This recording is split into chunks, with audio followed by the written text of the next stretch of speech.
네, 저희 또 27 세미나 잠깐만 언급하고 가겠습니다. 이제 링크가 어디 갔냐? 링크 안 보인다. 이러신 분들이 계시는데요. 자, 미주미 채널에 있습니다. 링크. 예, 거기서 확인해 주시고 아니면 이제 네이버에서 투자공간 6차 이렇게 쓰시면은 바로 최상단에 이렇게 있기 때문에 그 부분 좀 확인하시면 될 것 같습니다.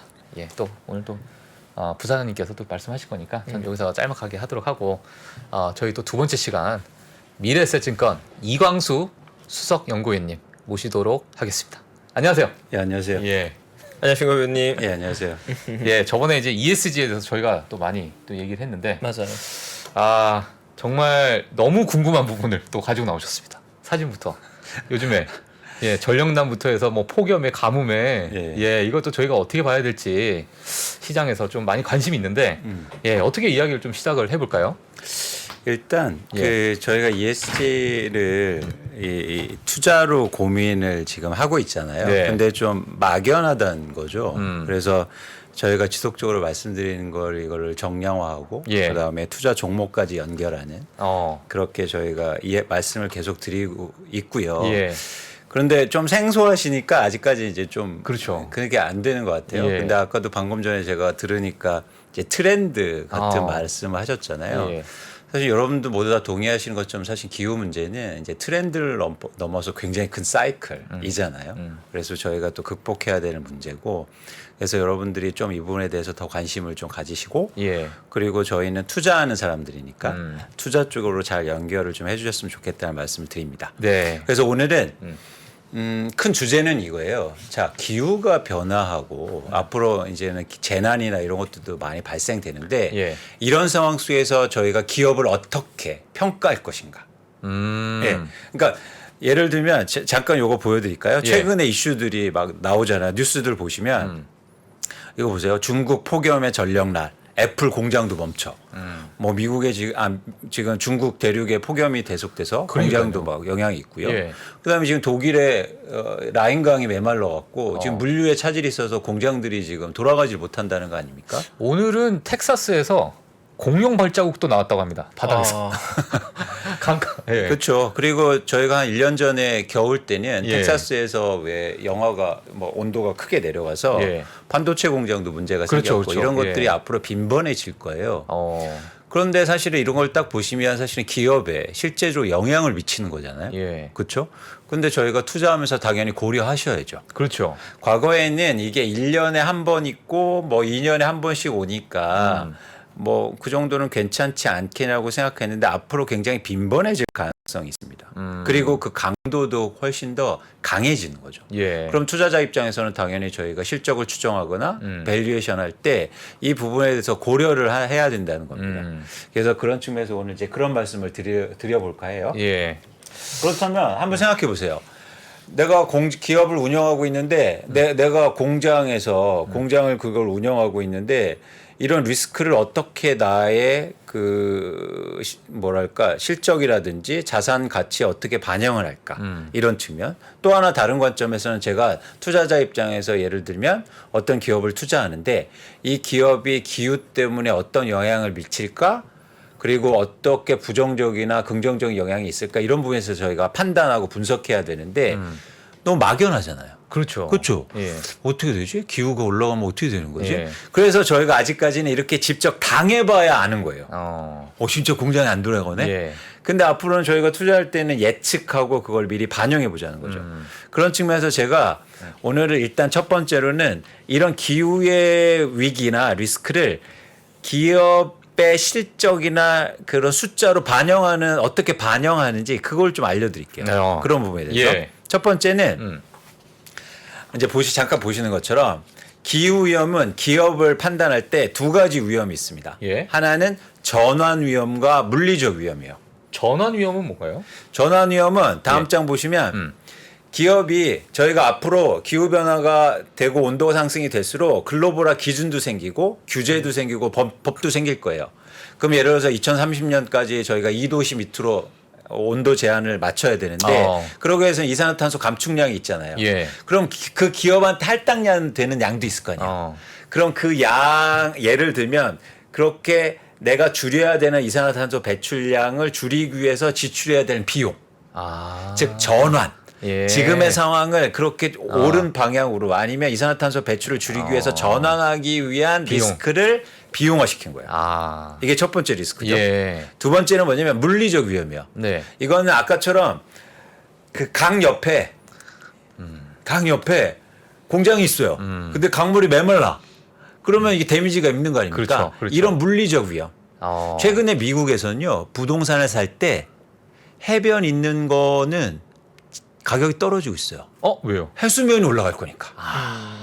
예전에는 바다 밑에 옆에 있으면 엄청나게 막 좋았잖아요. 예, 사실은 딱 야경도. 근데 사실은 이제 물 넘친다. 비만이 온다 이러면 부동산 가격에 디스카운트 해주는 게 생겨나고 있습니다. 예. 어떻게 생각하세요? 합리적이라고 보지 않나요? 맞아요. 예. 그렇죠. 저희도 이제 기업을 보거나 아니면 회사에 투자하실 때 이런 부분에 대한 리스크를 반영해야 된다는 거죠. 그래서 이 두 가지 위험을 측정해서 반영하는 거예요. 그래서 보시면 여러분 좀 생소하실 수도 있지만 한번 그냥 쭉 들어보세요. 네. 아직까지는 어렵지 않죠? 네. 아, 좋습니다. 그래서 전환 위험은 기업이 이제는 그 규정이나 이런 것들을 지켜야 될 위험이에요. 그래서 첫 번째 리스크는 내가 직접 이산화탄소 배출을 줄이기 위해서 지출돼야 되는 비용. 그거를 이쪽 용어로는 스콥 1이라고 그래요. 스콥 1. 내가 네. 이산화탄소를 직접 줄이기 위해서 지출해야 되는 비용. 스콥 1. 예. 그죠? 두 번째는 뭐냐면 스콥 2라고 그래서 나만 줄이면 뭐예요? 내가 예를 들어서 기업이 전력 사용량이 엄청 많아요.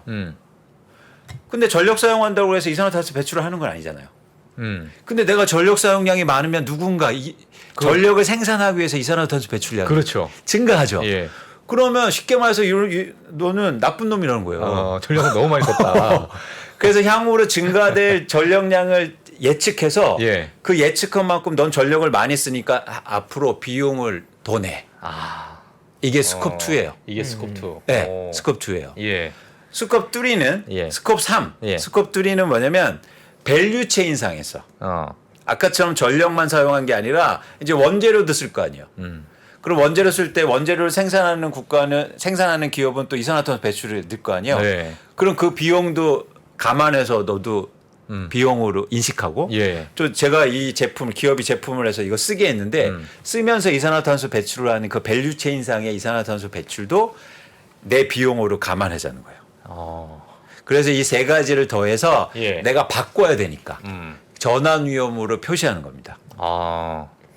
그래서 야, 전환 위험만 해도 이렇게 다양한 과정이 또 있네요. 그렇죠. 예. 그래서 이게 한국의 모 기업이에요. 정유회사 요 보시는 거는 네네. 이 세 가지 리스크를 정확히 비용으로 추정할 수 있어요.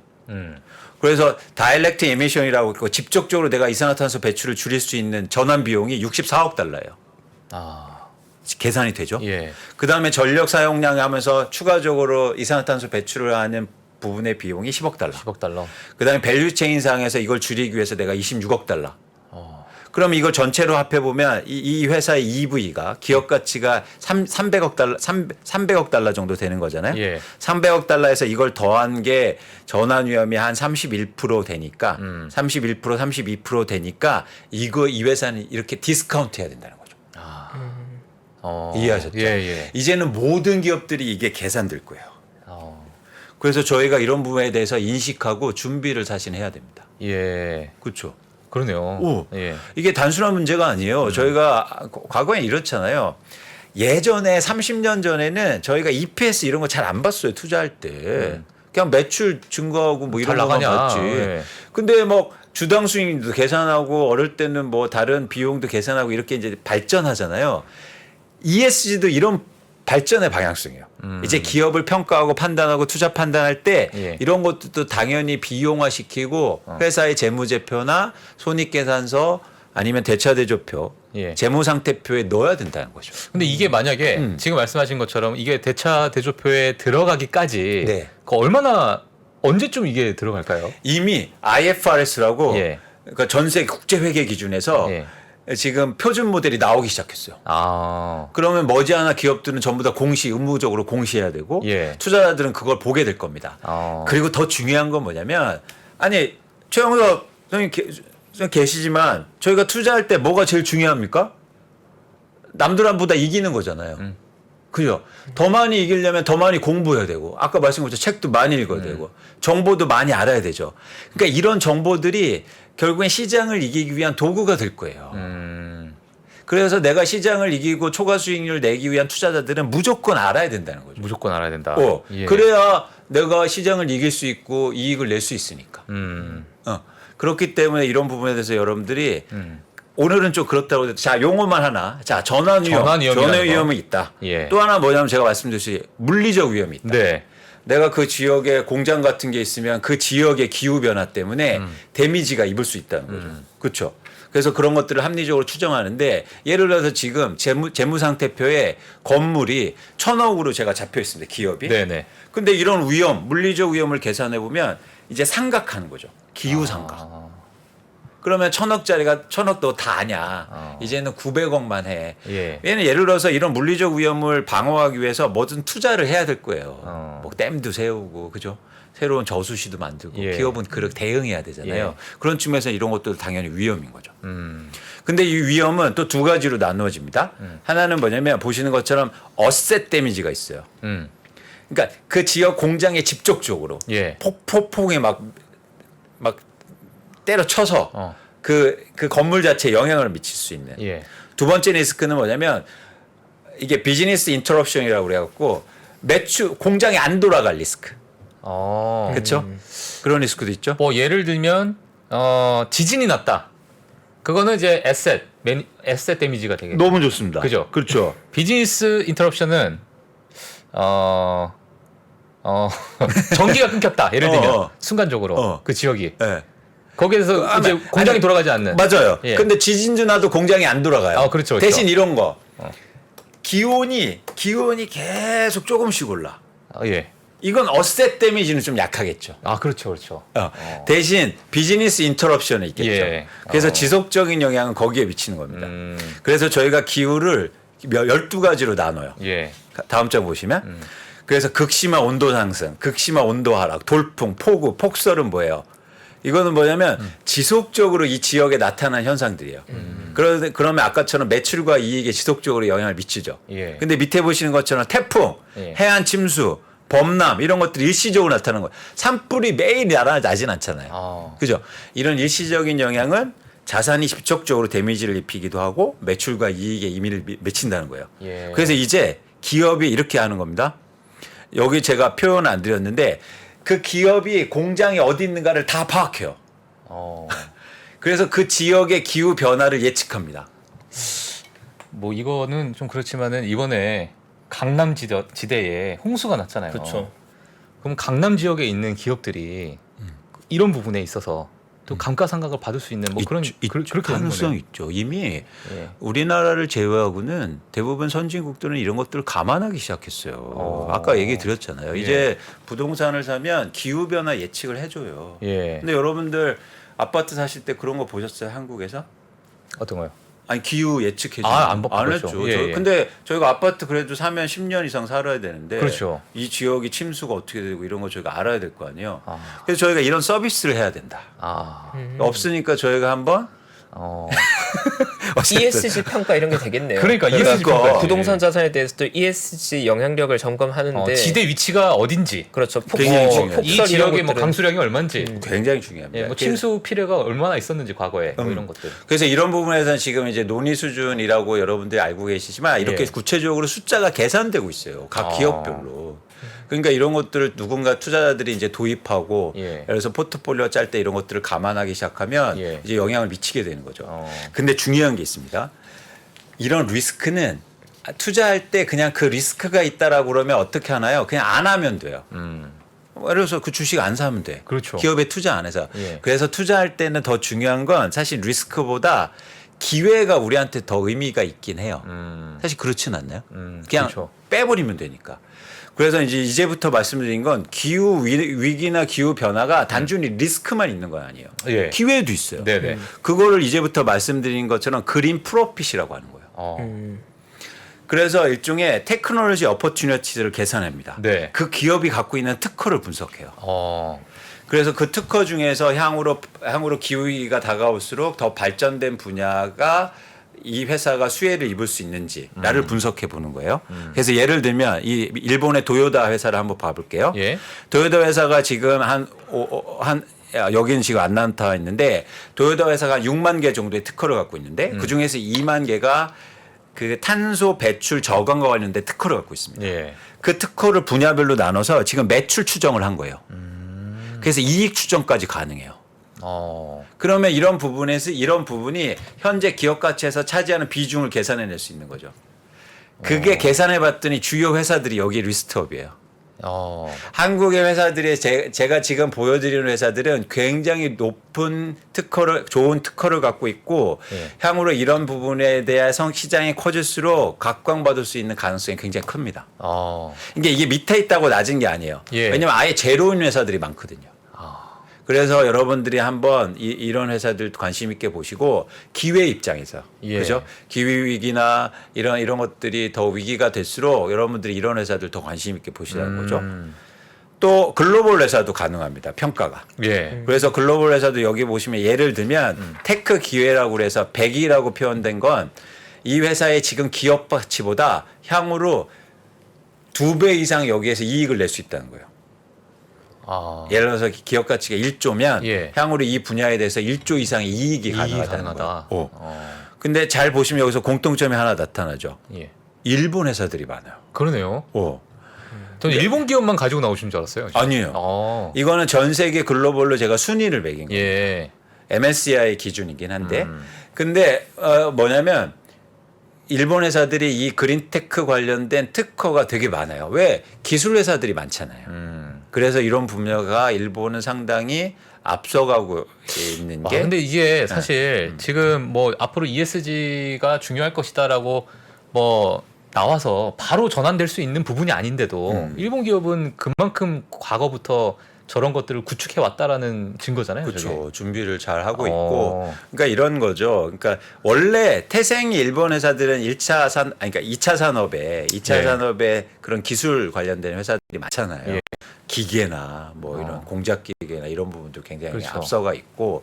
근데 그동안 어려웠잖아요. 일본 기업들이 맞아요. 사실. 왜냐하면 이게 서비스업으로 가고 뭐 이커머스로 가고 뭐 데이터 쪽으로 가고 빅데이터 쪽으로 4차 산업으로 가면서 일본 기업들이 사실 어려웠던 게 사실이지 않습니까? 근데 제가 볼 때 환경적으로 다시 바뀌고 전환되면 이제 어떻게 생산하느냐의 생산 방식에 대한 고민들을 많이 하게 될 거예요. 그렇죠. 이제 그동안은 이 제품을 생산하고 어떻게 생산하는가 중요하지 않았어요. 그냥 중국에서 싸게 생산하면 됐으니까.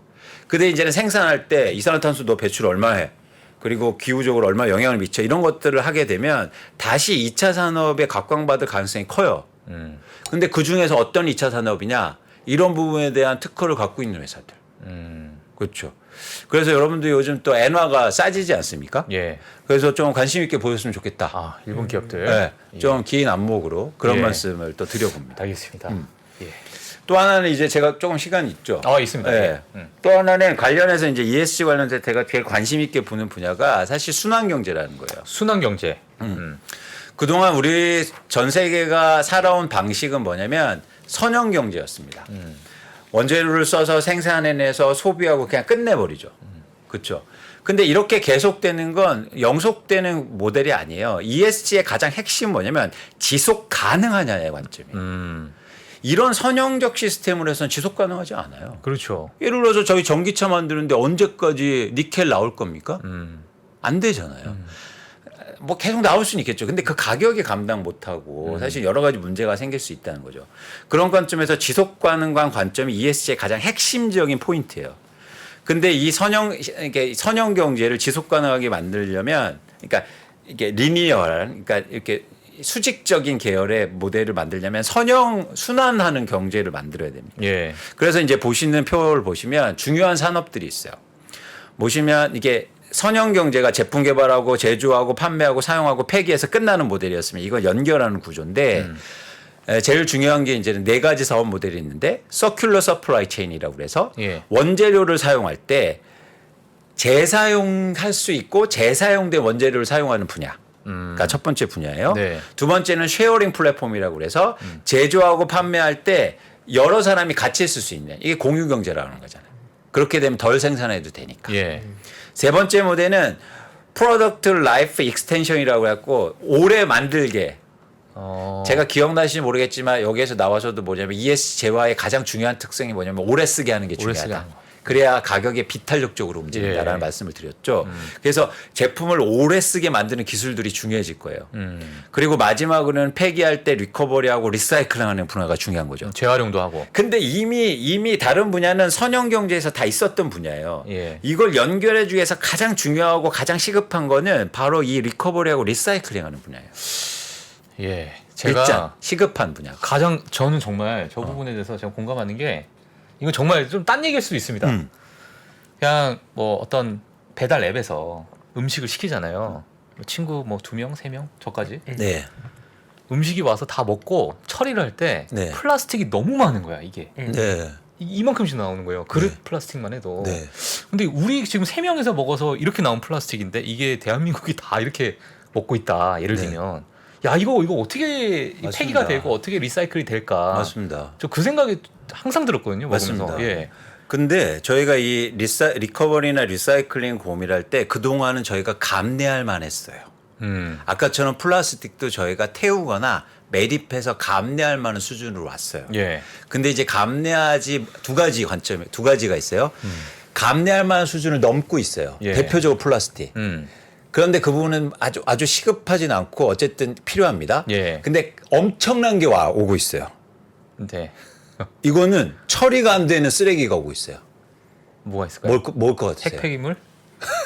일종의 한 분야입니다. 예, 중요한 분야예요. 예. 중요한 분야예요. 그래서 그쪽 인더스트리도 잘 보세요. 예. 그러니까 쓰레기 중에서도 감대 못할 쓰레기가 있어요. 자동차. 자동차. 자동차는 태울 수도 없어요. 땅에 묻을 수도 없어. 그러네. 근데 자동차 폐기가 더 시급한 게 뭐냐면 전기차 때문이에요. 전기차 때문에 내연기관의 교체 수요가 빨라지고 있거든. 그렇죠. 그럼 그 많은 내연기관차 다 어떡할 거예요? 그거 어떻게 됩니까, 그거 진짜? 고물상 가서 그 네모로 꽝 찍어가지고 이렇게 되나? 일단 그렇게 처리. 처리하는데 예. 이제는 예. 안 되는 거예요, 캐파가. 예. 그래서 이거는 저희가 이런 종이컵들 잘 아껴 쓰자고 하고 이러지만 사실 예. 종이컵은 태울 수도 있고 처리가 가능한 수준이란 말이에요. 예. 근데 이게 안 돼요. 안 돼. 그래서 저는 이 자동차를 저희가 폐기 시장을 여러분들이 관심 있게 보셔야 됩니다. 그러면 뭐 자동차 폐기물을 막연하게 하는 게 아니라 폐기물이 가장 많이 나올 가능성이 큰 나라가 있어요. 그건 중국이에요. 이거 그래프 한번 봐주세요. 예. 중국이 왜 그러냐면 중국이 전기차가 가장 많이 팔리고 있거든. 와, 진짜. 근데 중국이 이렇게 어마어마해요. 예. 전기차가 팔리면 전 세계에서 가장 많이 팔리잖아요. 예. 여러분들이 테슬라 투자하실 때 중국차 전기차 시장 보시잖아요. 그러면 그거 많이 팔리는 것도 중요하지만 그 이면에 어떤 일이 벌어질까도 우리가 고민할 필요가 있다는 그러네요. 거예요. 이게 인식의 확장 아니에요. 예. 테슬라가 많이 팔리는데 지금 중국에서 어떤 변화가 일어나냐면 내연기관의 등록 대수가 드라마틱하게 감소하고 있어요. 그건 뭐냐면 교체한다는 거예요. 그렇죠. 그리고 중국 정부가 매연 이런 것 때문에 굉장히 정책적으로도 내연기관의 폐차를 요청하고 있다고요. 그래서 내연기관 줄어들고 있어요. 그래서 일단 첫 번째 중국의 폐차 시장이 엄청 커질 거예요. 그렇죠? 그리고 두 번째 문제가 있습니다. 네. 이거 전기자동차 이렇게 팔잖아요. 그러면 나중에 무슨 문제가 생길까요? 배터리는 어떻게 할 거예요? 그렇죠. 이게 배터리가 왜 문제냐면 저희가 왜 소형 배터리 쓰시잖아요. 그거 다 쓰면 폐기하시죠. 근데 그거는 작아서 감내할 만한 수준이었어요. 근데 이거 전기차 물론 이게 2차 전지라고 해서 충전하는 방식이지만 10년 이상 쓰면 폐 배터리가, 배터리가 예. 돼요. 그러면 그거 다 어떻게 처리할 거예요? 매립이 안 돼요. 오염시키니까. 예. 소각도 안 됩니다. 왜? 폭발하니까. 그렇죠. 그래서 이 폐 배터리 시장이 중국 시장이 가장 커질 건데 15페이지 보면 되게 중요한 건 폐 배터리는 재활용이 가능하다는 거예요. 그러면 아까 말한 것처럼 선형 경제가 되는 겁니다. 내가 예를 들어서 삼성 SDI가 배터리를 생산했어요. 네. 그럼 사용했죠. 그러면 다시 이걸 재활용해서 삼성 SDI가 원재료로 쓰면 되잖아요. 네. 그럼 새로 광산해서 캐널 필요가 없잖아요. 그래서 전기차가 많이 팔릴수록 여러분들 나중에 폐 배터리 시장은 훨씬 커질 거예요. 커질 수밖에 없어요. 그게 더 합리적이에요. 그게 더 ES적이고 그게 더 지속 가능한 경제 시스템이란 거예요. 어. 그래서 저는 가장 또 주목하는 시장이 중국이라는 겁니다. 중국. 시장이 크니까. 그렇죠. 그리고 더 빨리 시장이 움직이고 있다는 거예요. 그래서 여러분들이 중국의 폐배터리 시장, 중국의 폐차 시장 관심 있게 보시라. 이거는 저는 어떤 투자를 지향하냐면 자연수로 어쩔 수 없는 무조건 오는 투자를 좋아해요. 그래서 제가 할 수 있으면 내일 해가 뜨는데 투자하고 싶으면 너무 하고 싶어. 그런데 중국 이건 당연히 올 미래 아닙니까? 예. 저희가 무리한 예측도 아니에요. 많이 팔리면 이거 당연히 올 예. 거고. 아니 그러면은 지금 뭐 중국 이제 폐배터리 시장도 있고 저희가 투자자분들이 그래도 이제 위원님께서 보시는 가장 좀 핫한 기업이나 있죠. 예, 뭐가 있죠. 있을까요? 그래서 이 16페이지 보시면 네. 중국의 거린메이라는 회사가 있어요. 거린메이. 예. 네, 이 회사는 뭐냐면 이 자동차 폐기물 시장과 폐배터리까지 전체적으로 밸류 체인을 완성한 회사예요. 그러니까 이미 폐차 사업을 갖고 있어요. 예. 그래서 중국에서 제일 큰 폐차 사업이죠. 어. 근데 생각해 보세요. 그리고 폐배터리에 관련된 특허를 한 1,700개 정도 들고 있고 1,700개. 전 세계에서 가장 월등한 기술을 갖고 있어요. 폐배터리를 저희가 재활용할 때 건식과 습식 방법이 쓰는데 예. 두 분야에 대해서 다 월등한 기술을 갖고 있습니다. 어. 그걸 저희는 투자자 입장에서 저희가 기술자가 공학자가 엔지니어가 아니기 때문에 사실 기술에 대해서 비교 우위가 낼 수는 없어요. 그렇잖아요. 그리고 그런 분야에 기술 너무 많이 보시면 예. 좀 뭐랄까 사기성도 있어요. 어. 지금은 막 엄청난 기술이라고 뭐 있을 과학자들이 것처럼. 얘기하지만 예. 나중에는 뭐야. 그래서 저희가 투자자 입장에 그 기술을 판단할 때는 무조건 뭐다? 돈 얼마 벌어요. 그렇죠, 그렇죠. 실제로. 그 기술로. 그래서 이 회사가 주요 양극재 전 세계 회사들하고 양극재 주요 회사들하고 그 수익성을 비교해 보면 월등해요. 이건 뭐냐면 기술력이 있다는 거예요. 그래서 저희가 중국의 폐차 시장 커지고 폐배터리 시장 커질 건데 그 중에서 가장 좋은 회사 여러분들이 투자하셨으면 좋겠다. 네. 그래서 저희가 거린메이를 뭐 어렵지 않잖아요. 예. 그래서 요즘도 한국에서 왜 폐배터리 재활용 부분들 상장하는 회사들 굉장히 주목을 많이 받지 않습니까? 예. 이런 것들이 글로벌 트렌드예요. 그래서 여러분들이 좀 시야를 넓히면 글로벌 회사도 이렇게 투자할 수 있다. 한국에 좀 사실 규모가 아주 작잖아요. 예. 그죠? 근데 이렇게 글로벌하게 보시면 이런 좋은 회사들도 있다고 보고 있습니다. 최근 실적 하나만 마지막으로 말씀드릴게요. 예. 사실은 회사가 투자도 많이 하고 있고 발전하고 있기 때문에 수익성은 아직 조금 기대만큼 낮지만 매출이 뭐 매출 성장률이 60, 70% 나오고 있어요. 굉장히 빠르게 성장하고 있죠. 그래서 이런 부분에 시장 성장성을 이미 보여주고 있고, 야, 예. 네. 매출이 엄청나게 나오고 그렇죠. 예. 이미 이제는 한 사이클을 딱 타기 시작한 거죠. 그래서 이런 분들이 안정화되면 당연히 이익으로 이제 올라올 거고, 여러분들이 뭐 이익도 증가하고 있는 모습이기 때문에 여러분들이 실적이라든지 전체적으로 모멘텀 그리고 이 큰 트렌드를 한번 보실 때 관심 있게 보셨으면 좋겠다. 네. 그리고 ESG 관점에서는 좋은 회사다. ESG 관점에서. 네. 예. 그렇게 재활용하고 예. 사실은 세상의 쓰레기를 줄이는 회사잖아요. 그러네요. 처리하는. 네. 그래서 그런 관점에서는 여러분들 한번 보셨으면 좋겠다는 말씀을 드립니다. 예, 알겠습니다. 야, ESG 정말 사실 ESG를 공부하면은 어찌 보면 약간 막연하게 느껴질 수 있는 부분인데 자, 오늘 뭐 폐배터리, 거린메이 예, 이 회사까지 알려주셔서 너무 감사드립니다. 너무 막 달렸나요? 예, 아니 너무 좋았습니다. 예, 정말. 근데 사실 이게 앞으로는 저희가 무조건 직면하는. 예, 최근에는 약간 다큐멘터리도 많더라고요. 뭐 빙하가 녹아 내리고 있다. 뭐 옛날에는 눈밭이었는데 이제는 자갈밭이다. 그 히말라야가. 뭐 이런 것도 요즘에 제가 관심이 많아서. 맞습니다. 근데 이런 변화에 저희가 대응하는 영역이잖아요. 예. 그래서 투자할 때도 여러분 기업을 보실 때 당연히 이제 대응하셔야 돼요. 예. 그래서 조금 더 관심 가지시면 좋은 회사에 그런 기술 갖고 있는 회사에 투자하면 그 회사들이 또 밸류에이션이 올라가서 또 자금이 모여서 더 기술들이 개발되고 그러면 좋은 세상을 만들 수 있잖아요. 예. 그래서 투자로 또 저희 미래세 증권이 투자로 좋은 세상을 만들 수 있다라는 게 중요한 모토입니다. 예. 그래서 그런 관점에서 이런 회사들도 저희가 소개시켜 드립니다. 알겠습니다. 아유, 감사합니다.